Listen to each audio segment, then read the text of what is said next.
예, 오늘 우리 성경 말씀, 우리 신명기, 우리 7장입니다. 7장, 우리 6절부터 우리 11절입니다. 신명기 7장 6절부터 우리 11절 함께 보십시다. 신명기 7장 6절부터 우리 11절에 있는 말씀 함께 보십시다.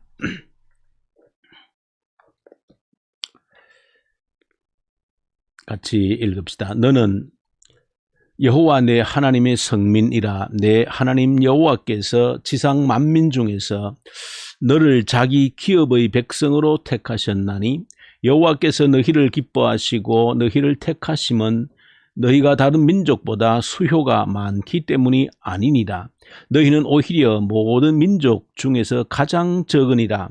여호와께서 다만 너희를 사랑하심으로 말미암아 또는 너희의 조상들에게 하신 맹세를 지키게 하심으로 말미암아 자기의 권능의 손으로 너희를 인도하여 내시되 너희를 그 종되었던 집에서 애굽 왕 바로의 손에서 속량하셨나니, 그런즉 너는 알라. 오직 내 하나님 여호와는 하나님이시요 신실하신 하나님이시라. 그를 사랑하고 그의 계명을 지키는 자에게는 천대까지 그의 언약을 이행하시며 인애를 베푸시되 그를 미워하는 자에게는 당장에 보응하여 멸하시나니, 여호와는 자기를 미워하는 자에게 지체하지 아니하시고 당장에 그에게 보응하시느니라.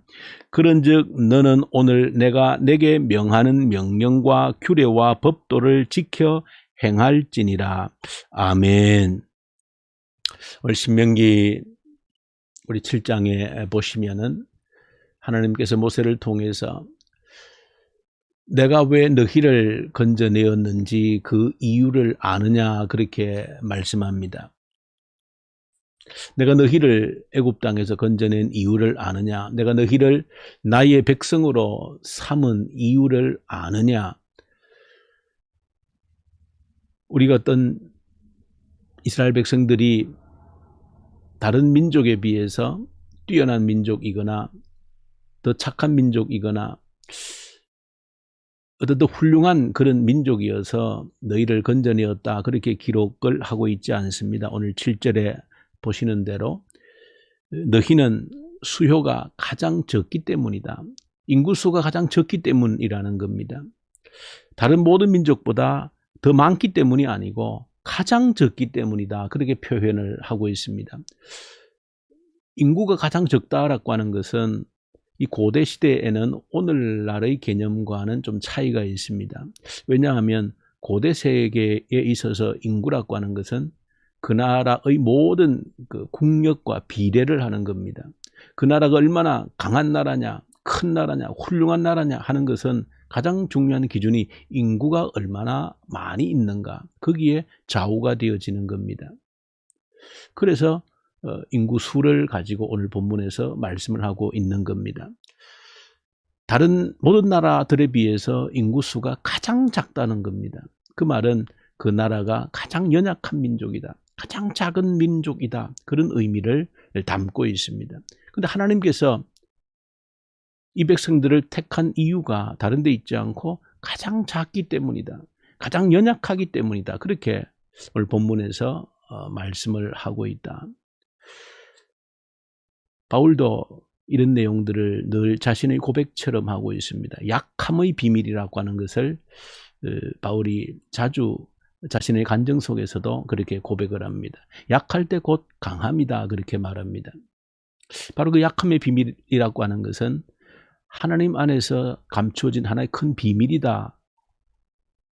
그러므로 오늘 본문 주신 말씀을 저와 여러분들이 이 새벽에 곰곰이 묵상하시면 약함의 비밀, 약함의 은혜, 하나님께서 본래 이 백성들을 택한 이유가 가장 작기 때문에, 가장 약하기 때문에, 가장 연약하기 때문에 이 백성들을 택했다는 겁니다. 자기 백성으로 삼았다는 겁니다.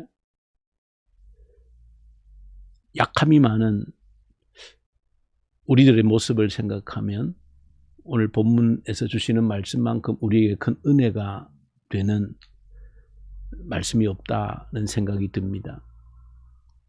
오늘 지금 함께 또 말씀을 묵상하는 여러분들 가운데 나는 누구보다 약한 사람이다 그런 생각이 혹여나 드신다라고 하면 하나님께 가장 가까이 갈 수 있는 사람이다. 하나님이 가장 먼저 택할 사람이다. 가장 먼저 은혜를 부어주고 싶은 사람이다. 그 말과 전혀 다른 의미가 아닙니다. 오늘 함께 읽을 우리 고린도전서 고린도후서 2장의 내용에 보시면 바울이 이런 내용을 기록을 하고 있습니다. 자신이 본래 이제 사역하던 그 에베소 지역을 떠나서 이제 고린도 지역으로 가는 그 과정에서 드로아 지역을 지나게 되어졌는데 그 드로아 지역에서 많이 전도할 수 있는 그 문이 열리어졌는데 만나야 될 고린도 교회에 갔다가 만나야 될 고린도 교회의 소식을 가지고 오게 되어져 있는 디도를 만나지 못해서 이 드로아에서 복음을 전할 문이 활짝 열렸지만은 복음을 전하지 못하고 디도를 만나기 위해서 이제 북쪽으로 마게도니아 지역으로 갔다 그렇게 말하면서 그러나 그리스도께서는 우리를 언제나 그리스도의 개선 행렬에 참여케 하시는 하나님으로 인하여서 감사한다. 그런 표현을 쓰고 있습니다. 여기서 그리스도의 개선 행렬에 우리를 참여시킨다. 바울이 그런 표현을 쓰고 있는데 바로 그 표현 속에 약함의 비밀이라고 하는 그 모든 비밀의 원리가 담겨져 있습니다. 바울이 우리를 그리스도의 개선 행렬에 참여시킨다.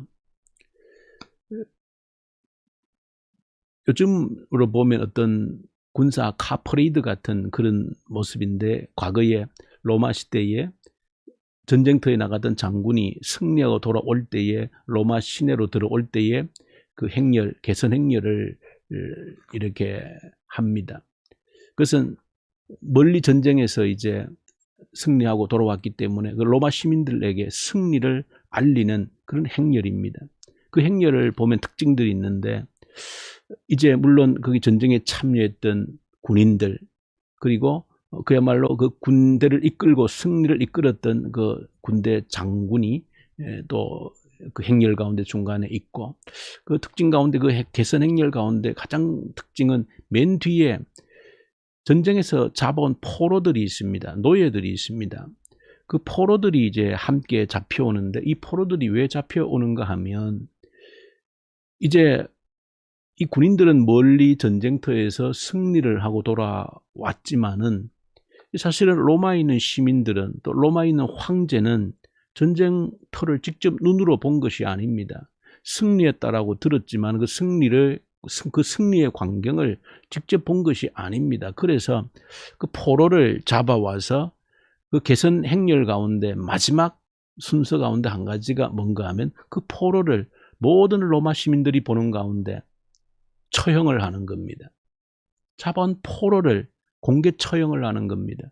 그러므로서 바로 그 전쟁의 승리를 확정짓는 그 행사, 그 바로 개선 행렬의 하이라이트와 같은 그런 행사를 하게 되어지는 겁니다.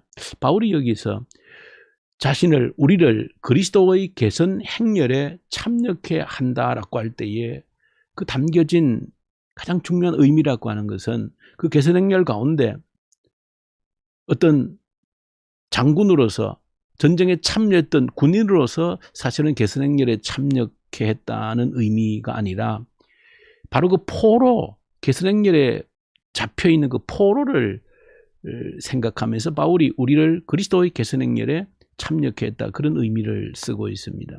왜냐하면 그 포로가 죽음으로써 그 전쟁의 승리를 확정짓는 겁니다. 그러니까 바울은 그런 장면을 생각하면서 자신들이 포로와 같이 아주 비참한 그런 모습이지만 가는 곳곳마다 고난을 당하는 연약한 그런 모습이지만은 그걸 끝내는 그 포로는 죽는 겁니다. 이 세상에서 죽는 것보다도 더 연약한 것이 없고 더 가련한 것이 없는 것이죠. 그런데 그 죽음이 그 개선 행렬에 그 승리를 확정짓는 결정적인 의미를 지니고 있는 겁니다. 그래서 바울은 그 죽음으로서 그리스도의 승리를 결정짓는다. 이것을 바울은 개선행렬에 참여시킨다는 그런 의미로 쓰고 있습니다. 이것은 놀라운 비밀이 담겨져 있는 것이죠. 바로 그 약함의 비밀이 여기 담겨져 있는 겁니다. 하나님 앞에서는 죽는 것이 사는 길이고 죽는 것이 사는 길이고 부활의 길이다. 그것을 보여주고 있는, 죽는 것은 가장 연약한 것인데 그 죽는 것이 바로 승리를, 그리스도의 승리를 확정짓는 그런 일로 나타난다는 겁니다. 그래서 그리스도 안에서는 죽는 것, 가장 연약한 것, 가장 작은 것, 그것이 바로 우리의 승리를, 그리스도 안에서는 승리를 보장하는 것이다. 그래서 바울은 우리를 그리스도의 개선 행렬에 참여케 함으로 인하여서 생명의 향기를 토하게 하는 그런 일을 하게 하신다. 바로 오늘 신명기에서 하나님께서 이 백성들을 선택한 이유가 강하기 때문이 아니고 가장 연약하고 약하기 때문에 선택했다는 겁니다. 그 약한 자들을 들어서 강한 자를 부끄럽게 하신다는 말씀처럼 약한 자, 죽음을 통해서, 죽는 일을 통하여서 생명을 이끌어내시는, 그래서 저 여러분들이 그리스도 안에 있다라고 할 때에 약함을 두려워할 이유가 아무것도 없다는 겁니다. 죽는 자리를 가는 것을 아무런 두려워할 이유가 없다는 겁니다. 오히려 죽는 자리가, 가장 연약한 그 자리가 그리스도의 승리를 확정짓는 자리라고 하는 겁니다. 이것이 십자가의 도의 놀라운 비밀입니다. 하나님 나라의 비밀이기도 합니다. 하나님이 왜 약한 자를 선택했는가? 왜? 죽는 자리에서 생명을 이끌어내시는 비밀이 그리스도 안에, 복음 안에 감추어져 있기 때문에 그렇습니다.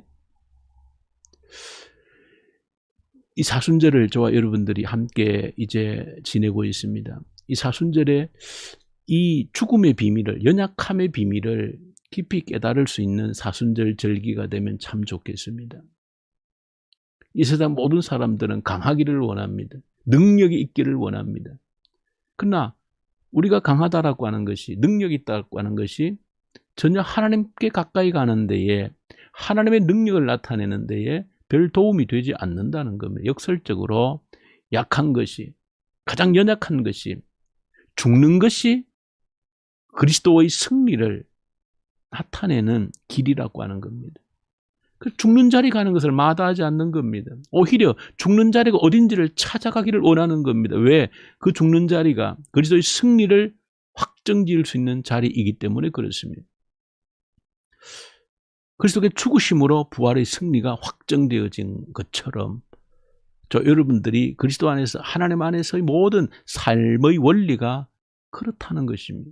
그래서 연약함을 결코 두려워하거나 부끄러워할 이유가 없고, 하나님께서 나를 죽는 자리로 밀어넣을 때에 바울처럼 그리스도의 개선 행렬에 나를 참여시키는구나, 나를 통해서 그리스도의 승리를 확정짓는 일에 나를 쓰시는구나, 그것이 이 복음의 비밀이고 이 하나님 나라의 큰 비밀이라고 하는 것을 이 구약 성경 신명기에서도 우리에게 말씀해 주고 있습니다.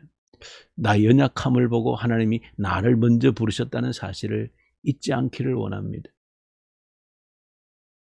나의 연약함이 자랑거리가 되어질 수 있기를 원합니다. 내가 누구보다도 연약하기 때문에 하나님이 나를 쓰시기 원한다라고 하는 그 사실을 기억하고 이 새벽에 기도하기를 원합니다. 내가 강하고 잘나서 나를 쓰시기를 원하시는 분이 전혀 아닙니다. 우리 자신도, 우리 가정도, 우리 교회도 연약하고 못났기 때문에 하나님이 쓰시기를 원한다. 이 복음의 비밀을 알고 기뻐하며 소망 가운데 기도할 수 있기를 원합니다. 나의 연약함을 쓰기를 원하시는 하나님, 이것이 복음의 비밀이구나. 죽는 것이 그리스도의 승리를 확정짓는 것이구나. 죽는 자리를 결코 두려워하지 않게 해주십시오. 이 사순절 기간에 간절한 묵상과 기도의 제목이 되기를 간절히 소망합니다. 우리 주님 아버지 감사합니다. 이 복음의 비밀, 십자가의 비밀, 하나님 나라의 비밀, 연약함의 비밀을 깨달아 알게 하여 주시옵소서. 그러므로 내가 연약할수록 작을수록 더 큰 희망과 소망을 가질 수 있는 저희들 되게 하시옵소서. 예수님 이름으로 기도 올려드립니다. 아멘.